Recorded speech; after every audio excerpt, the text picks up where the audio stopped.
میرے ساتھ موجود ہیں ایڈوکیٹ شعیب صاحب. آج آپ مطمئن ہیں آج کی عدالتی کارروائی سے, اور جو عدالتی کمیشن کی استدعا ہے اس کے اوپر جو کسی قسم کا فیصلہ نہیں ہوا تو اس پہ آپ کیا کہیں گے؟ دیکھیے متی اللہ جان صاحب, سب سے پہلے تو چیف جسٹس صاحب کا بہت شکریہ کہ انہوں نے آج ڈسپائٹ دا فیکٹ کہ ان کی سپریم کورٹ میں نامینیشن ہو گئی ہے, انہوں نے ہمارا یہ کیس سنا کیونکہ ان کو اس چیز کا ادراک تھا کہ اس چیز کی امپورٹنس ہے. میں نے عدالت کے سامنے بتایا کہ دونوں منسٹریز نے ہمارے ساتھ کوپریٹ کیا, دے ور ان ٹچ وتھ می. پھر ہم فیملی کے پاس گئے ہیں. دوسرا انہوں نے ہمیں بتایا کہ آج رات کو انشاءاللہ by 1 o'clock in the morning ان کی میت آ جائے گی. تو باقی جہاں تک تعلق ہے جوڈیشل کمیشن کا, وہ مجھے ایک چیز سمجھ یہ بھی آ رہی ہے, دوسرا کہ گورنمنٹ کو تھوڑا سا ٹائم دینا چاہیے, کیونکہ یہ باتیں صرف ہماری طرف سے نہیں آ رہی کہ جوڈیشل کمیشن ہونا چاہیے. ایک کمپریہنسو جوڈیشل کمیشن کے لیے بھی ضروری ہے کہ اس کے لیے تھوڑا سا ٹائم دیا جائے.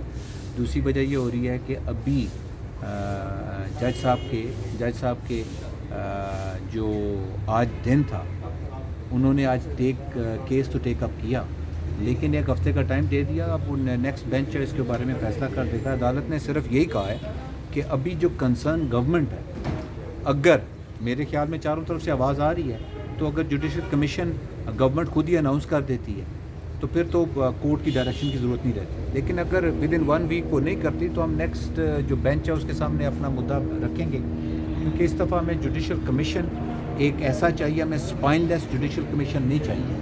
ساتھ ساتھ ہمیں یہ بھی عدالت سے آرڈر چاہیے کہ اس کمیشن کی رپورٹ کو بھی پبلک کیا جائے. اس ملک میں جوڈیشل کمیشن بہت سارے بنے, بہت ساری رپورٹیں بنی, لیکن وہ کسی نہ کسی جگہ دے آر گیدرنگ ڈسٹ. میں تو بہت شکر گزار چیف جسٹس اسلام آباد ہائی کورٹ کا, جنہوں نے میڈیا کے ساتھ, صحافت کے ساتھ اور اس ملک میں فریڈم آف ایکسپریشن کے لیے انہوں نے ہر وقت ہمارا ساتھ دیا اور ہر وقت ہمیں ریلیف دیا. یقین کریں ہمیں ان کی کمی سخت محسوس ہو, اور آج بھی انہوں نے یہ کہا کہ آج کیونکہ پروپرائٹیز کو الاؤ نہیں کرتی کہ میری نامینیشن سپریم کورٹ کے لیے ہو گیا, لیکن پھر بھی انہوں نے باقی پوری لسٹ کینسل کر دی اور ہمارا کیس سنا, and we are extremely grateful. میرے خیال میں ہمیں اس عدالت سے, اسلام آباد ہائی کورٹ سے ریلیف ملے گا اگر گورنمنٹ اس چیز کو آگے لے کے نہیں چلتی. جوڈیشل کمیشن ایک ایسا جوڈیشل کمیشن جس میں صحافتی تنظیمیں بھی ہوں, ارشد شریف کے دوست بھی ہوں, ارشد شریف کی فیملی بھی ہو, اور ان کی رضامندی سے جب ایک جوڈیشل کمیشن بنے گا, اور ساتھ یہ بھی کمٹمنٹ ہوگی گورنمنٹ کی طرف سے یا کورٹ کی ڈائریکشن ہوگی کہ اس کمیشن کی رپورٹ کو آپ نے پبلک کرنا ہے تاکہ اس چیز کا ادراک ہو سکے. اس ملک نے ایک بہت زبردست انڈیویجول گوایا ہے. تو وہ کون سے نکات ہیں جس پہ آپ سمجھتے ہیں کہ عدالتی کمیشن بننا چاہیے اور کن پہلوؤں پر تحقیقات ہونی چاہیے؟ دیکھیں پورا ایپیسوڈ ہے, یہ کچھ صرف ایکسیڈنٹ نہیں ہوا, ایک ایپیسوڈ ہے, اس کے کچھ محرکات ہیں, ان کو آپ نے ڈسکس کرنا ہے. دنیا میں جتنی بھی کامیاب قومیں ہیں وہ جب کوئی ایونٹ ہو جاتا ہے اس کو انویسٹیگیٹ کرتے ہیں تاکہ آگے ادراک. وہ کون سے دیکھیں نا, ایف آئی آر کٹی ہوئی تھی, ٹھیک ہے, کتنی ایف آئی آر تھی؟ 13 ایف آئی آر کٹی ہوئی تھی. اسی کورٹ نے ہمیں آرڈر دیا تھا کہ ان کو اسلام آباد ہائی کورٹ کی جورسڈکشن سے آپ نے اریسٹ نہیں کرنا. ساتھ ساتھ کچھ ایکٹیویٹیز دبئی میں بھی تھی جس کی وجہ سے ہی head to leave the country. مطلب اگر آپ میں کیا ہوا دبئی میں یہی ہوا نا کہ گورنمنٹ یا ادھر سے ایک پریشر ڈالا گیا کہ گورنمنٹ, مجھے ارشد شریف کی خود بات ہوئی کہ کچھ گورنمنٹ یو اے ای کے امیگریشن کے ڈپارٹمنٹ کے لوگ میرے پاس آئے کہ جی ہمیں انسٹرکشنز ہیں. دیکھیں وہ کوئی ریڈ وارنٹ تو اس کے خلاف نہیں تھا ارشد کے پاس, ارشد کوئی ریڈ وارنٹ تو انٹرنیشنل کرمنل نہیں تھا.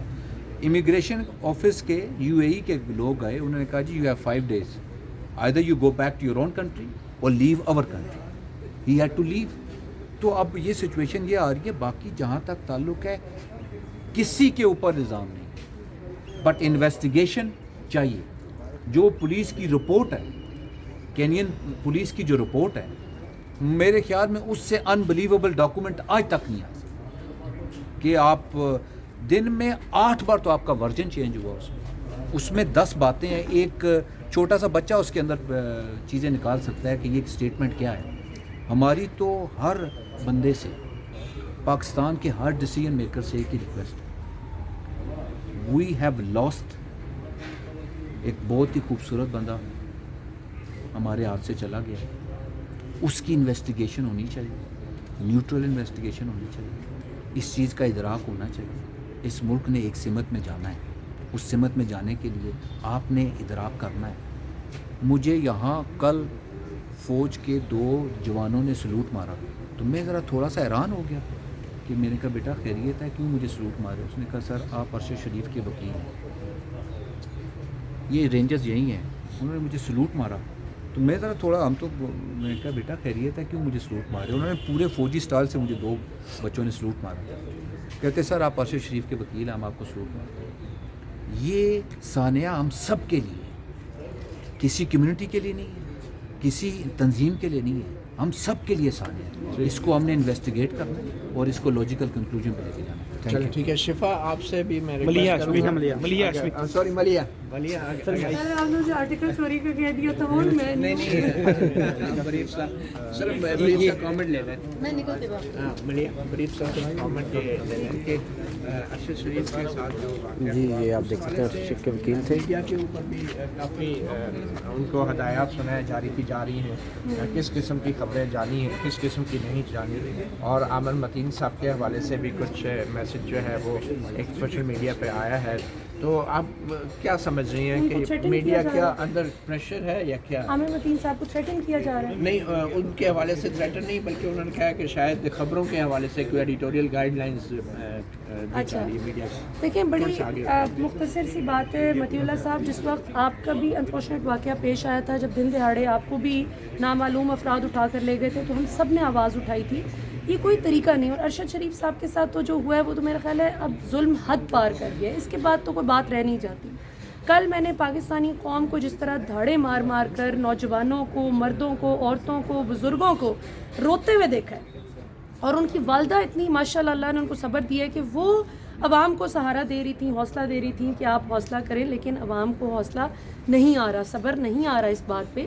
یہ کیسے ہو سکتا ہے کہ کینیا میں اس طرح سے ارشد شریف کو, اور پھر بونڈے بہانے کہ جی وہ گاڑی کو پیچھا کر رہے تھے, گاڑی کا پیچھا کر رہے تھے تو ٹائر پہ کیوں نہیں گولی لگی, اسکرین پہ کیوں نہیں گولی لگی, ڈرائیور اللہ کا شکر ہے ماشاءاللہ بچ گیا. تو ارشد شریف کو اتنا اسپیسیفک طریقے سے ٹارگٹ کیا گیا, اس میں کوئی شک نہیں ہے کہ جس طرح ان کو دھمکیاں بھی دی جا رہی تھیں, یہ کلیئر کٹ ایک مرڈر ہے, اور یہ بدنیتی پر مبنی مرڈر ہے. کوئی آئیڈینٹی والا مسئلہ نہیں ہے کہ جی غلط آئیڈینٹی ہو گئی.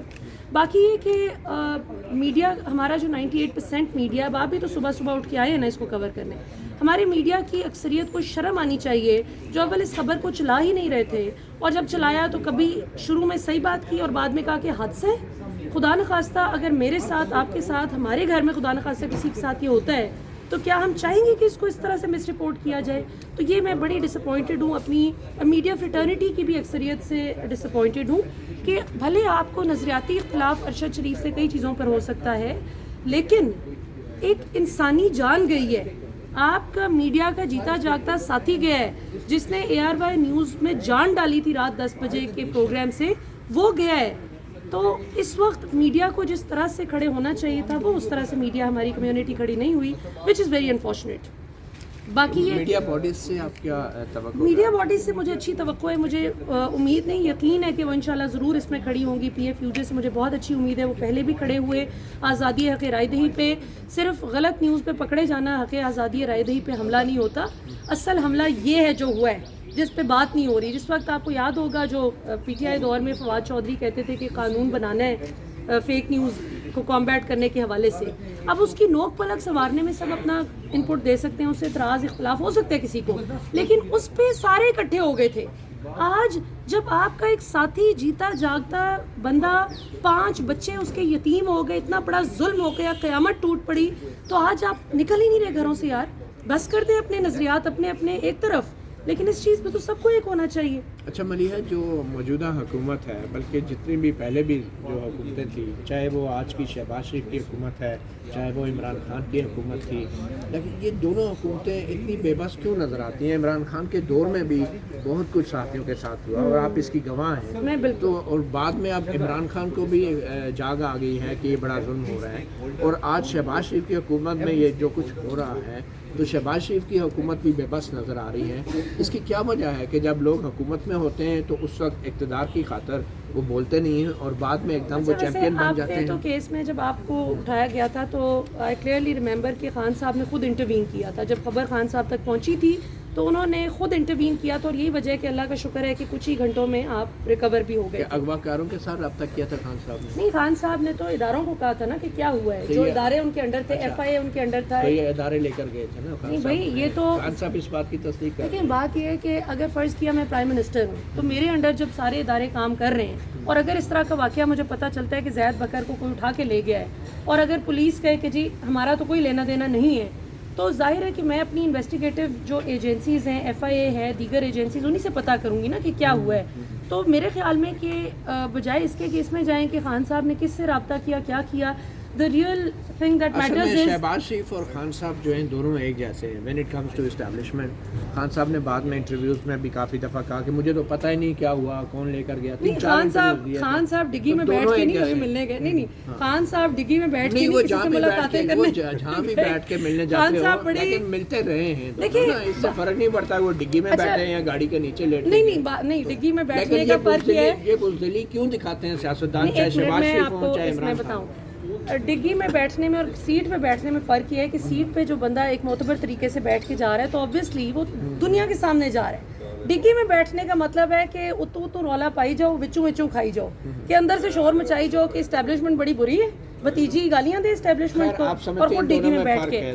میں فرق یہ دیکھیں، میں یہ سمجھتی ہوں کہ اسٹیبلشمنٹ ظاہر ہے ہمارے اپنے ادارے ہیں، ریاستی ادارے ہمارے اپنے ہیں، ہمارے کوئی وہ دشمن نہیں ہے، نہ ہم ان کے دشمن ہیں.